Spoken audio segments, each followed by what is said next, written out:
Did the Nets create the big three to beat LeBron? First of all, hey, this is Zoo Sports. Well, as you guessed, the answer is no. Whoever says yes, that Harden got traded to the Nets to beat LeBron, please show them this video. First of all, assembling a big three in the first place is to get the goal of winning a championship. You may be in the comments like, well, to win a championship, you have to go through LeBron. Well, is it even a guarantee? We saw in 2019 he missed the playoffs. Sure, he had a groin injury, but he came back, went playoff mode, and they kept on losing. Still, they have a high chance to make the finals again, unless one team in the West beats them. One team that everyone is thinking about probably is the Clippers. But the thing is, the Clippers have to beat the other teams to actually go to the Lakers first, and as proven last year, they had trouble doing that. Last year, they had Trez, Lou, and Pat Bev acting like they're 6-time champions though. This year, they got improved heavily though. They got Ibaka, a championship winner, less flashy player in Batum, better for the starting lineup, plays better with Kawhi and PG, and is better than Morris for the starting lineup. Also, they improved heavily, getting rid of Shamet and improving on Luke Kennard. Luke Kennard was a 20-point scorer before his injury last year. Maybe not the stats, but I'm saying like the few games before his injury, he was so damn good. And they got him, so that's a huge improvement. And also championship level coach in Ty Lue, even though you guys may say it was LeBron. And we have to see this year in the playoffs if it was LeBron or him. Let's see how he coaches. In my opinion, I think Lou will prove everyone wrong, but I'm not sure. He may just be LeBron may have been the coach. No matter what though, the Lakers are the favorites right now to go to the finals and favorites to win. No matter what changes in the playoffs or what amazing team they face and they may lose, they are the favorites. I need to ask you this question.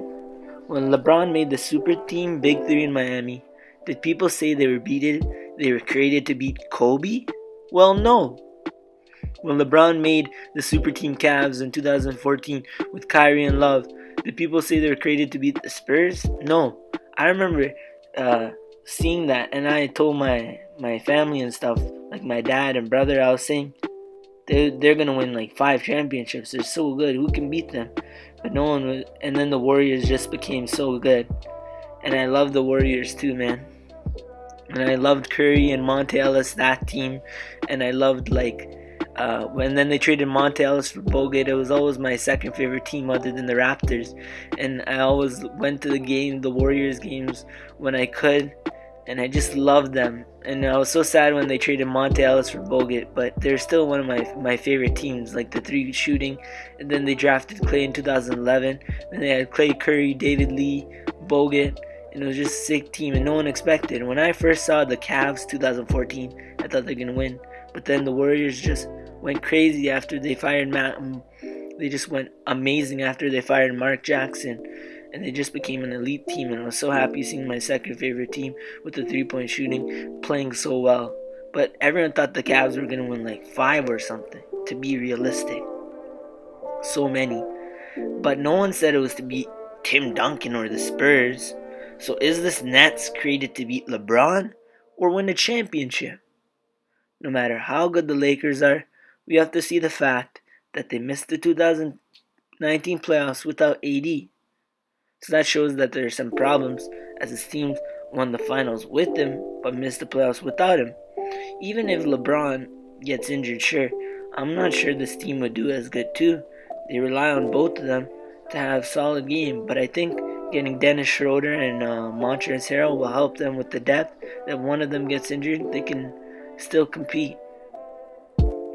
They both need each other, so don't get mad at me saying, oh, you're just saying LeBron. Like AD himself, even though he balled out the last time he played for the Pelicans. Like sure, the last year he just sat out because he wanted to get traded. But the year before, you had to put respect on his name. They were the 6th seed. They faced the 3rd seed Blazers. No one said they're going to win. And he swept them. without DeMarcus Cousins, Drew Holiday, Rondo, and him. They dominated and they went and they swept the Blazers, dominated, and they took the Warriors one game, that Warriors KD team. So before you say AD didn't make the playoffs, AD, put some respect on his name. He's amazing. And AD is a top 5 player in the league, and I'll play LeBron in stats last season. So when people say the Nets were created to beat LeBron, I think it's disrespectful to just say one player. I think you should say AD and the 2 6-man of the year candidates last year. One of them won, Montrez. The second one was second in voting. So 2 6-man of the year players. And I think you should put respect on all their names. So when people say the Nets were created to beat LeBron, it is a false narrative. And I love LeBron myself. I watched him in person, and I just love LeBron. But, put some respect on AD's name and the other players too. Even LeBron would probably want that too. So instead, the Nets win the championship. You did not mention any player or team name. Sure, you could say the Lakers are going to be the candidate. But the Nets were created to win a championship, first of all. If they won 2 in a row, sure, I would be like, sure, the Lakers, sure, because they're the man. Let's say the 98 Bulls, let's say none of them retired, okay? If someone was creating a super team to beat them,